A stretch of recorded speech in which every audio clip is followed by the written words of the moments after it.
जय राधा माधवा कुंज विहारी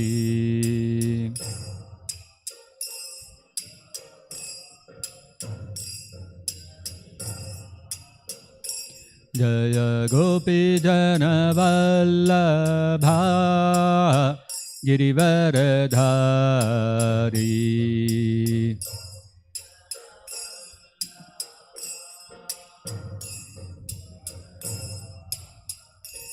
जय गोपी जन वल्लभा गिरिवरधारी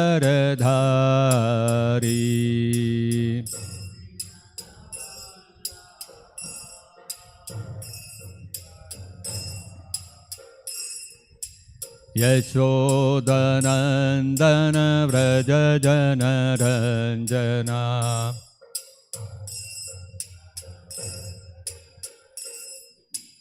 यशोदनन्दन व्रज जनरञ्जना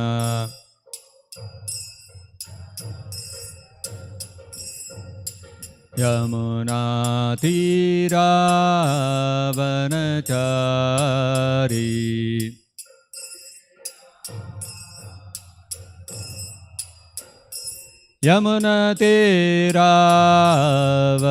यमुनातीरावनचारी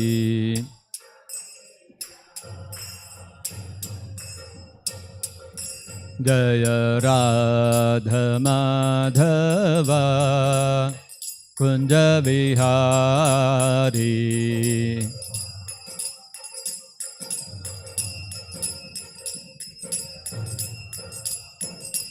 जय गोपी जन वल्लभा गिरिवरधारी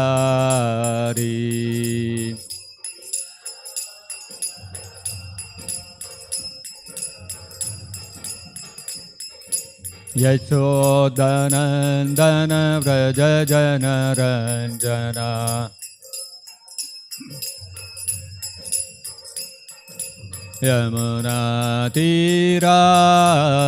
यमुनातीरावनचारी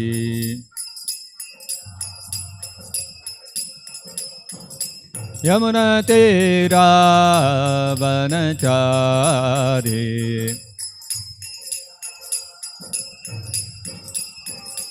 जय राधा माधवा कुंज विहारी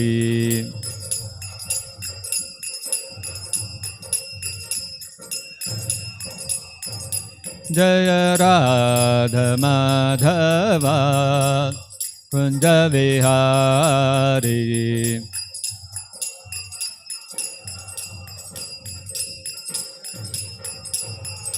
जय कृष्ण रुक्मिणी जय सत्यभामा कृष्ण रुक्मिणी जय सत्यभामा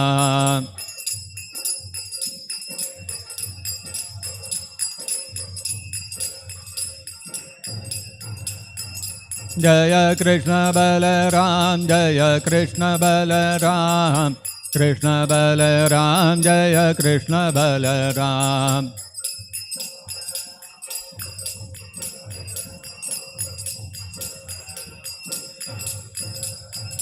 जय गौरनिताय जय गौरनिताय गौरनिताय जय Gaur Nitai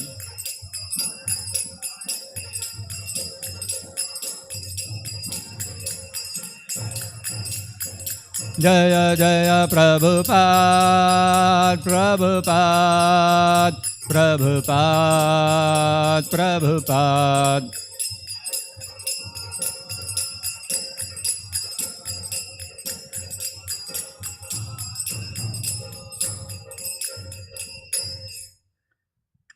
Jai Paramahansa Parivrajakatirishtottara Sata Shri Srimati Divine Grace A.C. Bhaktivedanta Swami Shri Srila Prabhupada Ki Jai Jai Paramahansa Parivrajakatirishtottara Sata Shri Srimati Divine Grace Srila Bhakti Siddhanta Saraswati Goswami Maharaj Ki Jai Ananta Koti Vaishnava Vrinda Ki Jai Namacharya Srila Haridas Thakur Ki Jai Shat Goswami Prabhu Ki Jai प्रेम से कहो श्री कृष्ण चैतन्य प्रभु नित्यानंद श्री अद्वैत गदाधर शिवासदि गौर भक्त वृंद की जय ग्रंथराज श्रीमद्-भागवतम की जय। श्री श्री कृष्ण रुक्मिणी सत्यभामा की जय। श्री श्री कृष्ण बलराम की जय। श्री श्री गौर निताय की जय। जगत गुरु श्रील प्रभुपाद की जय। निताय गौर प्रेमानंदे हरि हरि बोल। ओम नमो भगवते वासुदेवाय। ओम नमो भगवते वासुदेवाय। ओम नमो भगवते वासुदेवाय।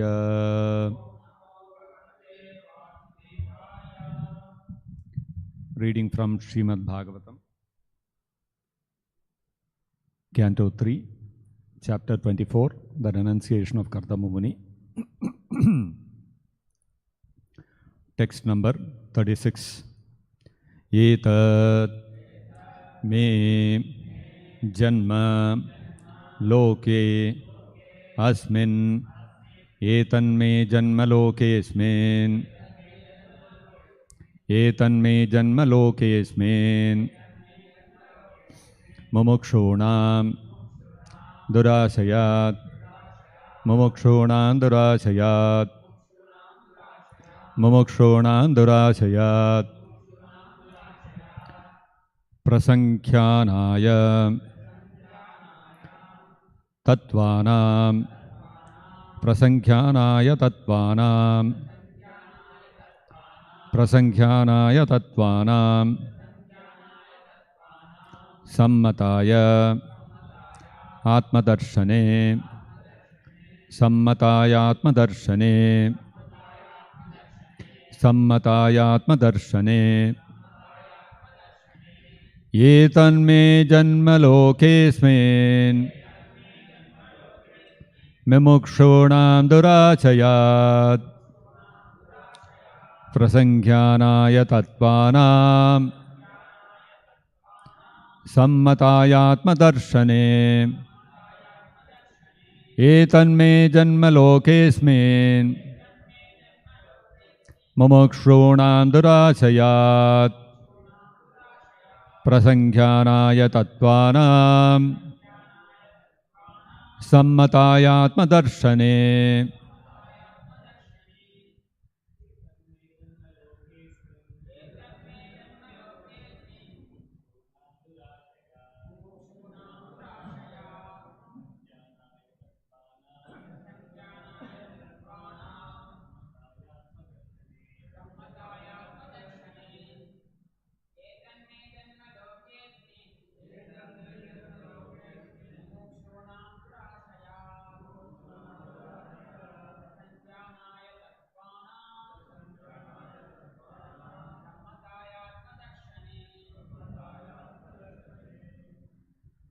Etat, this, me, my, janma, birth, loke, in the world, asmin, in this, mumukshunam, by those great sages seeking liberation, durasayat, from unnecessary material desires, prasankhyanaya, for explaining, tattvanam, of the truths, sammataya, which is highly esteemed, atmadarshane, in self-realization. Translation and purport by His Divine Grace Srila Prabhupada. My appearance in this world is especially to explain the philosophy of Sankhya, which is highly esteemed for self-realization by those desiring freedom from the entanglement of unnecessary material desires. Kindly repeat. My appearance in this world is especially to explain the philosophy of Sankhya, which is highly esteemed for self-realization by those desiring freedom from the entanglement of unnecessary material desires. Purport by Srila Prabhupada. Here, the word durasayat is very significant. Dur refers to trouble or dukkha, miseries. Asayat means from the shelter. We conditioned souls have taken shelter of the material body, which is full of troubles and miseries. Foolish people cannot understand the situation, and this is called ignorance, illusion, or the spell of Maya. Human society should very seriously understand that the body itself is the source of all miserable life. Modern civilization is supposed to be making advancement in scientific knowledge. But what is this scientific knowledge? It is based on bodily comforts only, without knowledge that, however comfortably one maintains his body, the body is destructible. As stated in Bhagavad-gita, Antavanta ime dehaha. These bodies are destined to be destroyed. Nityasyoktaha sharirinaha refers to the living soul or the living spark within the body. That soul is eternal, but the body is not eternal. For our activity, we must have a body. Without a body, without sense organs, there is no activity. But people are not inquiring whether it is possible to have an eternal body. Actually, they aspire for an eternal body because even though they engage in sense enjoyment, that sense enjoyment is not eternal. They are therefore in want of something which they can enjoy eternally, but they do not understand how to attain that perfection. Sankhya philosophy, therefore, as stated herein by Kapiladeva, is Tattvanam. The Sankhya philosophy system is designed to afford understanding of the real truth. What is that real truth? The real truth is knowledge of how to get out of the material body, which is the source of all trouble. Lord Kapila's incarnation or descent is especially meant for this purpose. That is clearly stated here. Thus ends the Bhaktivedanta purport. Om Ajnana Timirandhasya Jnananjana Shalakaya Chakshurunmilitam Yena Tasmai Shri Gurave Namaha Namo Vishnupadaya Krishna Preshtaya Bhutale Srimate Bhaktivedanta Swaminiti Namine Namaste Saraswate Deve Gauravani Pracharine Nirvishesha Shunyavadi Paschatya Deshatarine Jaya Shri Krishna Chaitanya Prabhu Nityananda Shri Advaita Gadadhara Shri Vasadi Gaura Bhakta Vrinda Hare Krishna Krishna Krishna Hare Hare Hare Rama Rama Rama Hare Hare Mokam Karoti Vachalam Pangum Langhayate Girim Yat Kripatamaham Vande Shri Gurum Deenataranam.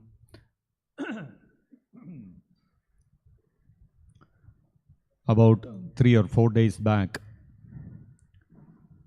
one group of people in Lucknow, which is in Uttar Pradesh, they decided to go on a South India tour. As part of their South India tour, they wanted to go to Rameswaram also. Now what they thought, they formed a group and figured out that there are 65 of them. All 65, maybe friends, relatives, all put together. And all of them wanted to go on this tour. They approached the tour operator, and the tour operator told them that he will book one coach for them in the railways. The Indian Railways, they have a system. If somebody wants, they can book a full coach. One coach normally has about 72 seats or so. You can book a full coach and you can go from anywhere to anywhere. And what they will do is, you give the starting point and the destination. They will figure out the various trains which can take that coach along with it and reach the final destination. I think this works out cheaper or whatever and more convenient. And these people, because there were 65 of them, when they went to the tour operator, he said, I'll book a full coach for you. He booked a complete coach for them. They got into that coach and it was attached to one train. The train came up to one place, I think Chennai or somewhere. Then that train went in another direction. Another train, it was attached, and that train took it to Madurai. Madurai is very close to Rameswaram. Probably from there some other train would take it to Rameswaram or what, I don't know. Now this train reached Madurai in the wee hours of the night, or maybe early morning, very early morning. All the people, 65 of them, they were sleeping. Now this train, what it did, it had to go somewhere else. So it detached this coach at Madurai and the train left. So the coach was standing there, stationary. And all the people were sleeping. At about 5:15 in the morning, what had happened, this coach, the tour operator who had booked the coach for them, I think he also had to organize their food and all that. He had probably appointed 1 or 2 people to take care of this hospitality of the people and all that. What they did was, 5:15 a.m. they got up, and mostly the people, all the people in the coach also probably they would wake up by 6 a.m. or something or whatever. They thought, let us prepare coffee and tea and some snacks for all the people. They had to start cooking, right? They had brought a gas cylinder with them and a stove in the compartment in some location of the coach. They sat down and they lit the gas stove and started preparing whatever, tea, coffee, whatever. All the other passengers were all asleep. Boom! The gas cylinder caught fire and it exploded. And these 65 people, they were sleeping. Suddenly they woke up because of the explosion. You can imagine LPG gas cylinder, 19 kg or whatever that weight, it is exploding. It must have been quite a sound. They all rushed to they saw that there was fire in one part of the compartment. They all rushed to the door and tried to go out. The door is locked. Fortunately, somebody came from outside and opened it. I don't know how they locked it and all that. Somehow they opened, and few people, most of the people managed to get out. But unfortunately, 9 people died. And many more were injured. But most of the people escaped, but these 9 people died. The news reached the relatives in Lucknow. And those people who died, their relatives were all saying, what started as a tour has become a nightmare for us. All these people, 65 people, when they left Lucknow, with so much planning they would have done. And they would have had so much anticipation. Oh, together we are all going on a tour. We will enjoy like this. We'll go to all these places. We will have a nice time. And they must have taken leave from their offices or colleges or whatever. They must have thought some relaxation, some leisure. We will go, we will enjoy, and then we'll come back. They would never have imagined. And they were peacefully sleeping. Coach is stationary. What will happen? Nothing can happen. Peacefully they were sleeping. And suddenly, explosion, 9 people died. Never would they have imagined in their lives when they left Lucknow that this is going to be the last time they are going to be in Lucknow and next day they are going to die. They would not even have dreamt of it. So actually, this material world is like this. We build up so many ideas, expectations, desires, ambitions, we build up. I want to do this, I want to become this, I want to earn so much money, I should have this position, I should have this kind of mobile phone, I should have this kind of car.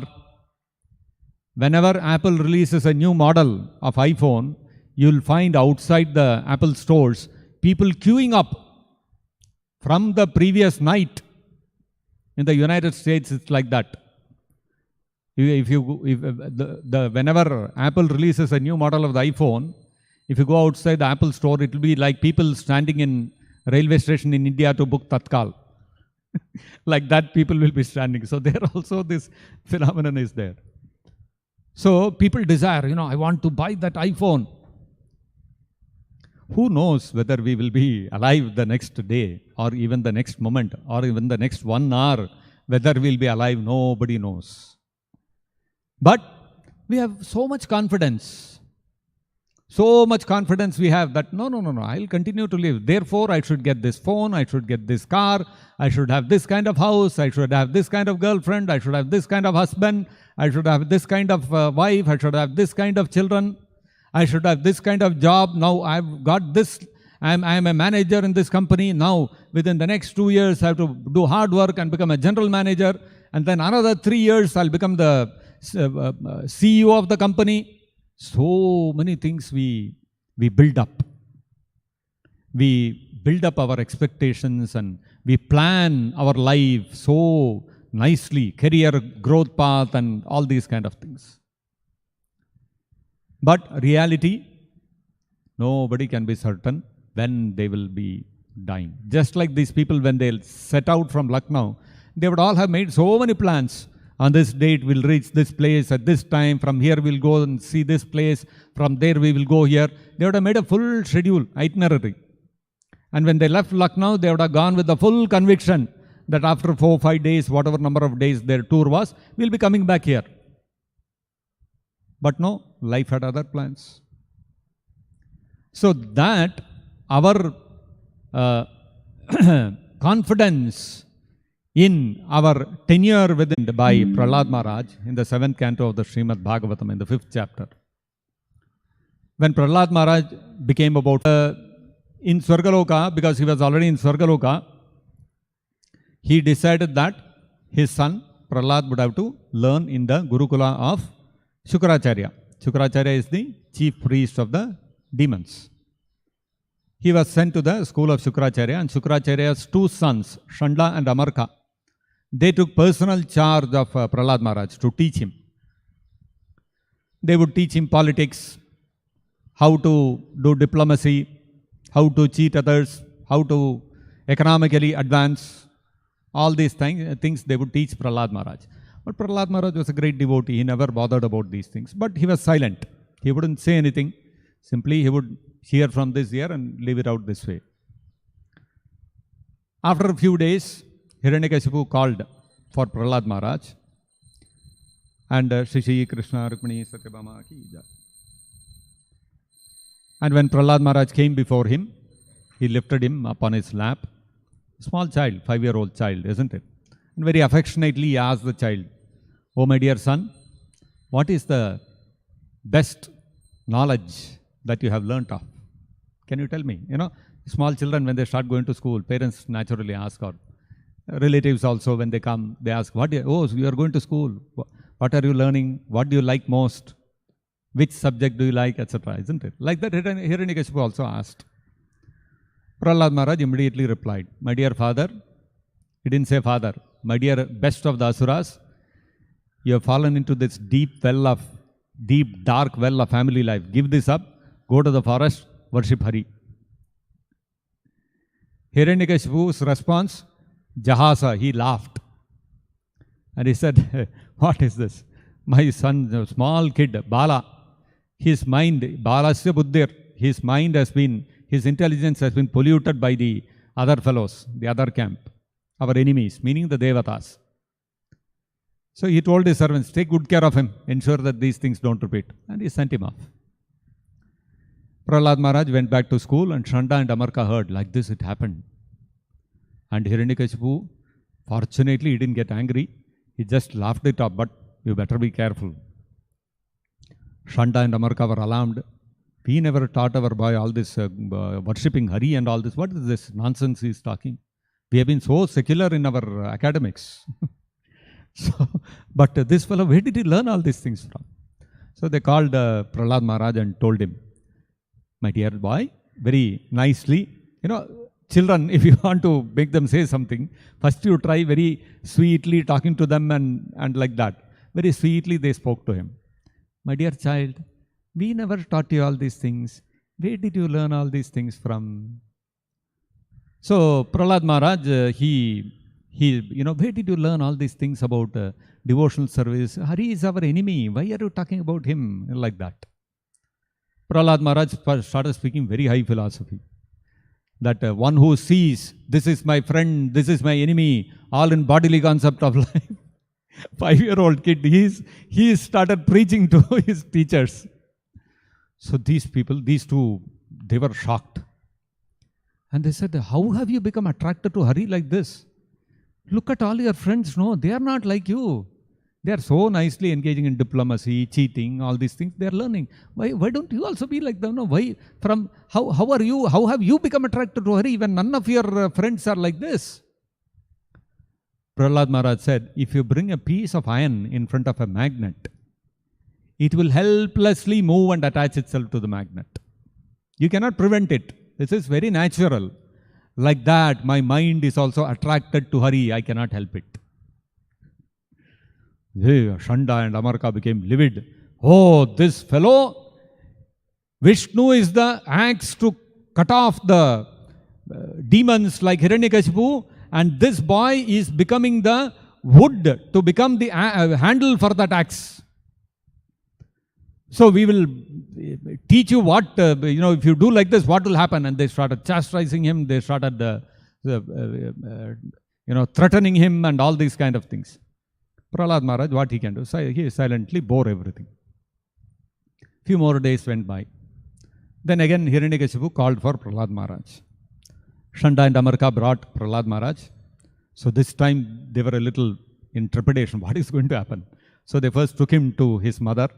His mother bathed Prahlad Maharaj nicely, and she dressed him up, put all jewels and all, nicely decorated him, and told her son, go to your father. So Prahlad Maharaj came in front of his father, immediately did Dandavat. Hiranyakashipu, the moment he saw his son, small child coming and offering obeisances at his feet, his heart melted. And he immediately picked up, and there were tears of affection in his eyes. Oh, Prahlad Maharaj, so loving, so obedient son. He picked up, put him on his lap, and he said, my dear son, you must have learned so many things from your teachers now. What is the best knowledge you have learned? Shravanam, Kirtanam, Vishnoho, 9 forms of devotional service. Tanmanye adhitam uttamam. Anyone who practices these 9 forms of devotional service to Vishnu, I consider him to be the most learned person. Hiranyakashipu was stunned. He said, what is this I am hearing? Then he looked at Shanda and Amarka. You fellows, I thought you were my people. In disguise, you are actually their spies. And you are polluting the mind of my son. You cheats, you traitors. People like you are like snakes. This, that, left, right and center. He started chastising them. And immediately Shanda and Amarka spoke up. Oh my Lord, please don't talk like this. We are poor Brahmanas. You should not accuse us like this. We have never taught all these things to your son. Naturally, he has become like this. We have not allowed any devatas or anybody to come and talk to him. We have been very careful. And in our curriculum also, there is nothing about Vishnu. We have been very secular. But somehow this fellow is naturally like this. We are not able to do anything about it. Automatically he is like this. So then Hiranyakashipu turned towards Prahlad Maharaj. Oh rascal, if your teachers have not taught you this, from where did you get this intelligence to worship Hari, to become devotee of Hari? So Prahlad Maharaj very coolly replied, Matirna Krishne paratasvatova mitho vipadyeta grihavratanam adantago bhir visatam tamishram punascharvita charvananam. He said, Mati, Krishne Mati, to your intelligence to get fixed on Krishna, it is not possible, swataha, by one's own endeavor it is not possible to fix one's mind upon Krishna. Mitho, by mutual discussion amongst a group of people, developing attachment for Krishna, not possible. Somebody comes and tells you to become a devotee of Krishna, not possible. As long as Adanta Gobir, as long as you have uncontrolled senses engaging in sense gratification, and you have great attraction for constantly chewing the chewed. Somebody has chewed something and thrown away, you are taking that and chewing. Meaning, sense gratification is like that. Everybody in this material world has tried again and again. The same things, eating, sleeping, mating and defending. Every living entity, every form of life, even amongst animals, they are engaged in these 4 activities. And still we are going on repeating the same thing. thinking that my ancestors and other people could not gain happiness out of this, but I will gain happiness out of this, and we are chewing the chewed. Punah punascharvita charvanana. So there is no point in chewing something which is already chewed. All the rasa, all the juice is taken out. Now what is the point in repeatedly chewing that? Just like you go to during summer season, you get sugar cane. Now when sugarcane season comes, you will see on the roads many people selling sugarcane juice. They'll have this machine. They'll either buy a diesel pump or diesel engine, or with hand. They will have those two rollers which will be rolling like this, and they'll put the sugarcane between that. And it'll get crushed and juice will come out. Then they'll take out the sugarcane, bend it into two, again put it through those rollers. Some more juice will come out. They'll bend it once again and put it again through that. Little more will come. Once more they'll put, nothing will come out. Then they'll take it and throw it aside. Now that which has been thrown aside, if you take and think, sugarcane, no, let me chew and take sugarcane out of it. You will not get anything because it's already chewed, finished. Material sense pleasure is like that. People have been repeatedly trying to wring out pleasure from it. All the juice is already gone out of it, whatever little was there. Now you are trying again and again to take out something from it, nothing will come. And then Prahlad Maharaj said, Nate viduhu swarthagatim me Vishnum.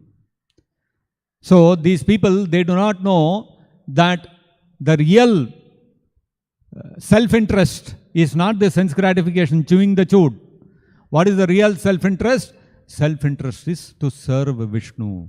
Nate viduhu swarthagatim me Vishnu. Because people don't know this, that the real happiness is to be had by serving Krishna, they are constantly trying to chew what is already chewed. Durashaya ye bahirartha maninaha.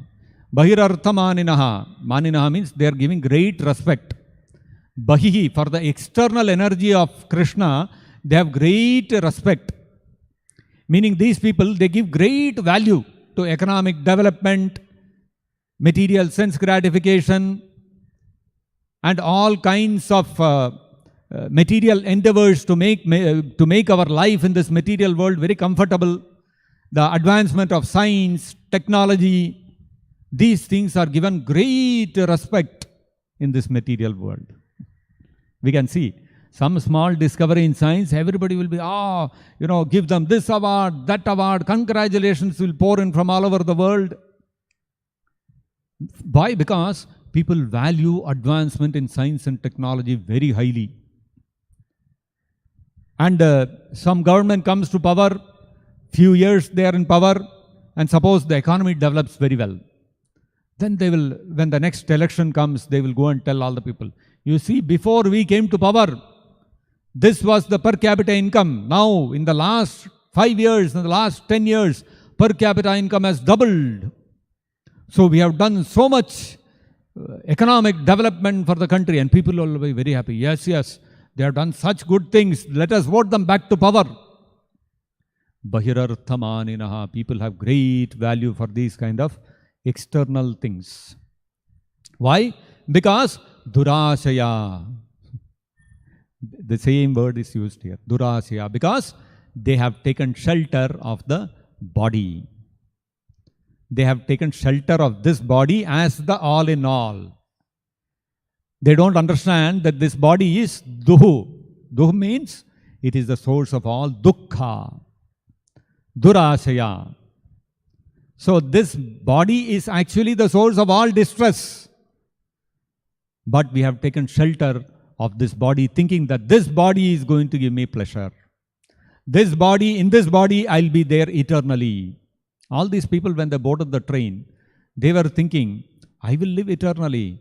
I'll go to South India for some few days and I'll come back. I'll continue. Life will continue like this forever. And with this thinking, people are making all kinds of plans. They never understood that any moment the body can be like this. They are not able to see that in front of their eyes so many relations. They may not be intelligent enough. They may not be, they may not have that analytical ability to see all these things. But the leaders of the society, they are very intelligent. They are leading the whole country. They are very capable people. andha yathandhai rupaniyamanaha tepi shatantriyam urudam nibaddha. Prahlad Maharaj says, actually even the leaders are andhas, they are blind. The common mass of people is blind to this reality that this body is durashaya. One day it has to die and it is only the source of distress. You cannot expect any happiness from this and you cannot expect permanent residence also here. There is no use investing our time and energy on this body. Common mass of people are blind to this fact. What about the leaders? Andha yathandhai rupaniyamanaha. All these blind people are being led by leaders who are also blind to this fact. Why? Because tepi shatantriyam urudam nibaddhaha. Even the leaders are firmly tied up by the ropes of the three modes of material nature. And so even they cannot see this reality. So then, how did Prahlad Maharaj become like this? Naishamatistavadurakramangrim sprashatyanarthapagamo yadarthaha. Mahiyasam padarajobhishekam nishkinchananam navrinita yavat. Prahlad Maharaj says that the intelligence, as long as we are being led by blind people, all our leaders are blind, we are under the control of the three modes of material nature, and for us the value system is the external energy of Krishna. This material world is of great value to us, and as long as for us the bodily sense gratification is the goal of life, until such time Naisha matistavad urukramangrim sprashatti. Our intelligence cannot become attracted to the lotus feet of Krishna. Although Krishna is the person who is glorified in the entire Vedas as a person who is urukrama, a person who performs superhuman feats, but still our mind will not get attracted to Krishna. If by some great fortune, if our mind and intelligence gets attracted to Krishna, what happens? Then anarthapagamaha, all the anarthas in the heart, our attraction to material sense gratification, our identification with this body, all these anarthas will be washed away. But unfortunately, neither the leaders nor the common mass of people can develop attraction to Krishna until mahiyasam padarajobhishekam nishkinchananam navrinita yavat. Until we take shelter of a pure devotee of Krishna, mahiyasam, and what is the characteristic of such a pure devotee? Nishkinchana. He has no material desire. His only desire is to serve the lotus feet of Krishna. If he takes shelter of the lotus feet of such a pure devotee, meaning if he surrender to such a pure devotee whose only goal in life is devotional service to Krishna, then and follow all his instructions, then our mind will get attracted to Krishna. This is very true for all of us, isn't it?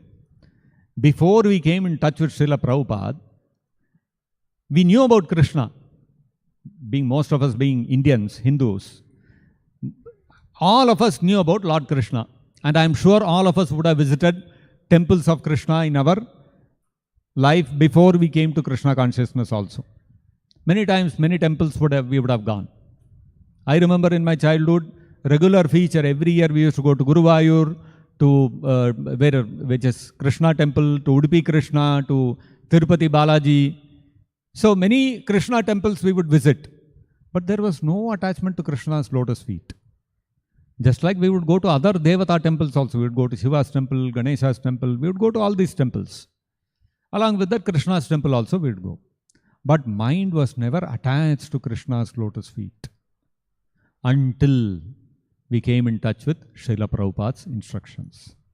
The day we started reading Prabhupada's books and started following his instructions, chanting Hare Krishna Mahamantra, following the four regulative principles, etc., our minds have become attached to the lotus feet of Krishna. So this is the effect of taking shelter, of coming into contact with a pure devotee of Krishna. Our mind has to become attracted to Krishna, just like a piece of iron, when it comes in the proximity of a magnet, it cannot resist. It will have to move towards the magnet. This is natural.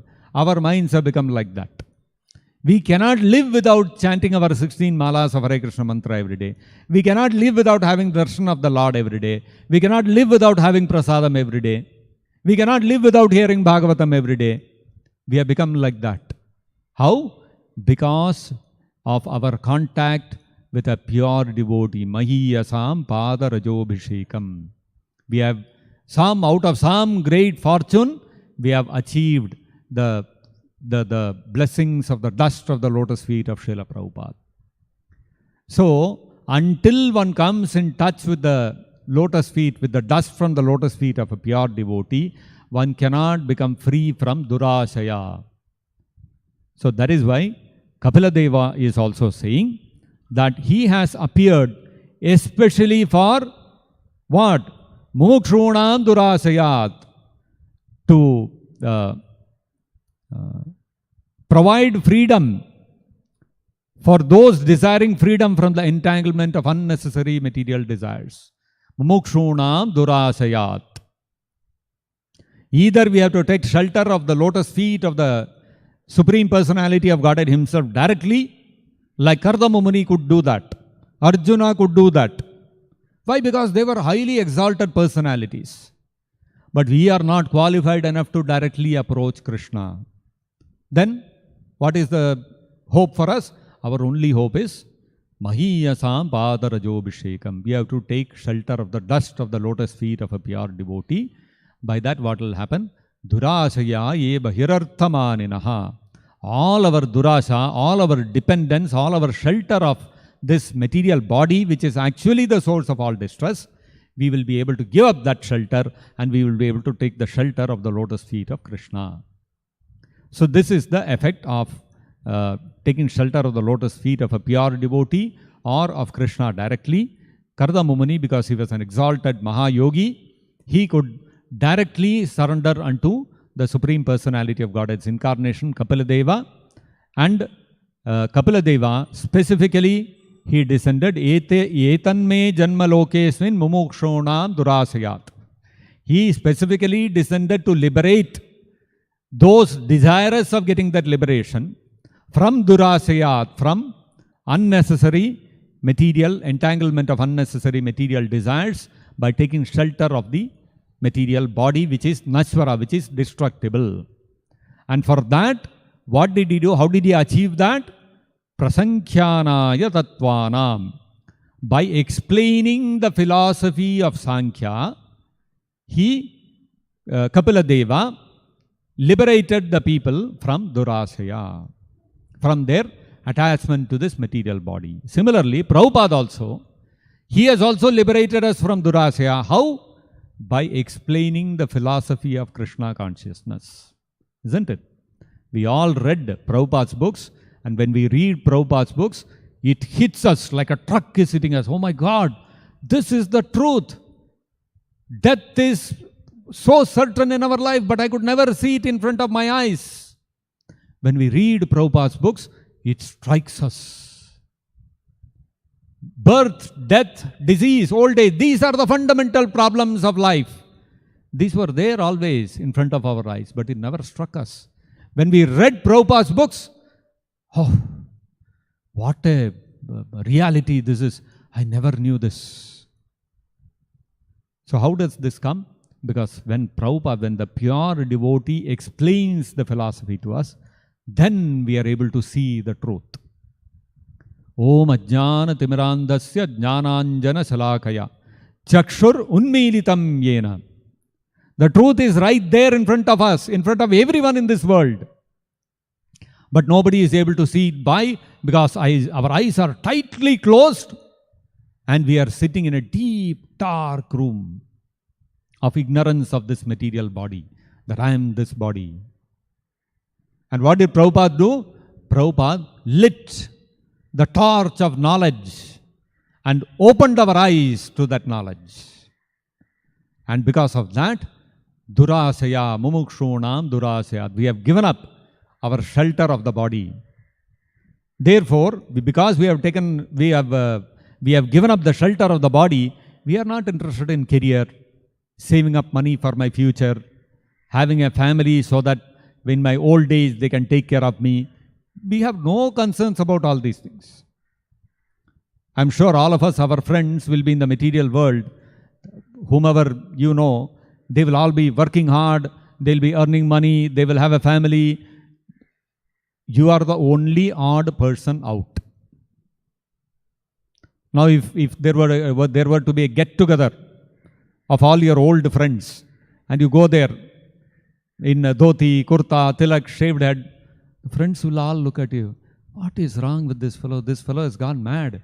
He is not like us. And we'll be looking at them and we'll be thinking, Pramatta, all mad people. They are not able to understand. They are so much arrangement they are making around their body. So you see, we have become the odd men out.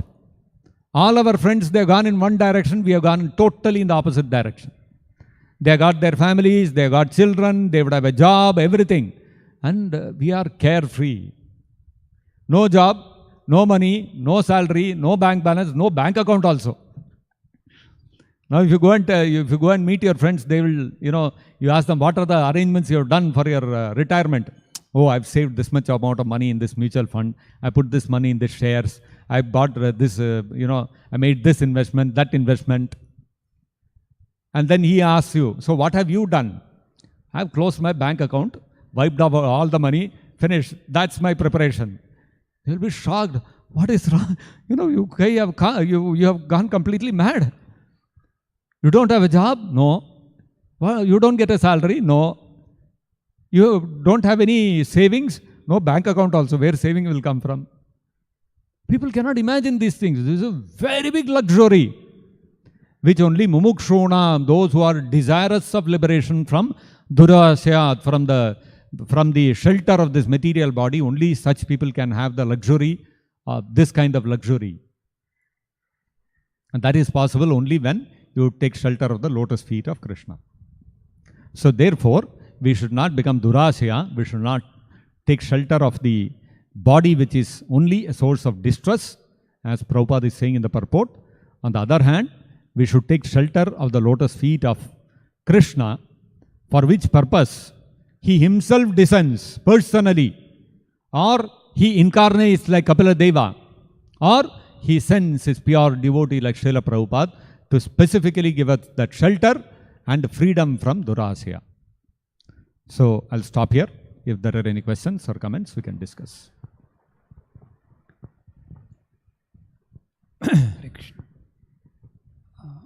Prabhu, definitely whoever come in touch with pure devotee by reading his books, by hearing to his lectures, definitely their life completely transformed. It's our practical example. But in another side, if you see, most of the people also, they read Prabhupada books. Yeah. They come to temple, but still their mind doesn't get attracted the way they got attraction for the material things. Yes. So what is the hope for them? Because in spite of coming in touch with pure devotees. What is the hope for such people? Such people, only hope is they have to keep associating with Prabhupada, and they have to keep reading Prabhupada's books, keep chanting Hare Krishna mantra. Gradually the Vairagya will come. For us also, Vairagya did not come in one day, isn't it? It's not that we read Prabhupada's books one day and started chanting 16 rounds from that day, following 4 regulative principles, shaved it and joined the ashram. That didn't happen, right? It built up over a period of time. We started somewhere, started coming through the temple, started reading some 1 or 2 small books of Prabhupada, started chanting one mala. Gradually 1 mala became 2, 2 became 4, 4 became 8, 8 became 16. In the meantime, the small book reading became big book reading. We read Bhagavad-gita, we read other books. Slowly we started following the principles also one by one. Gave up onion and garlic, gave coffee and tea. So all these things, slowly it has happened. So everybody will have their pace of development in Krishna consciousness. Because it all depends on how much faith we have in this body. How strongly we are convinced that I am this body. How strongly we are convinced that I can enjoy happiness with this, in this material body. So, the deeper the conviction, the more time it will take to come out. So, everybody has a space of development. We have to give space for everybody. Let them keep in touch with Prabhupada's books and the Krishna consciousness movement, participating in the festivals, reading Prabhupada's books, chanting Hare Krishna Mahamantra. Gradually, you will see everybody will progress. May not be to the same extent, but everybody will progress. Everybody will slowly become renounced. Some things will slowly keep going. Anarthas will keep going. Anartha apagamo yadarthaha. Anartha apagama will happen. It has to happen if you remain in touch with Srila Prabhupada and with Krishna. Okay. Anybody else? So we'll stop here. Grantharaj Srimad-Bhagavatam ki jai. Jagat Guru Srila Prabhupada ki jai. Nitai Gaur Premanande Hari Hari Bol.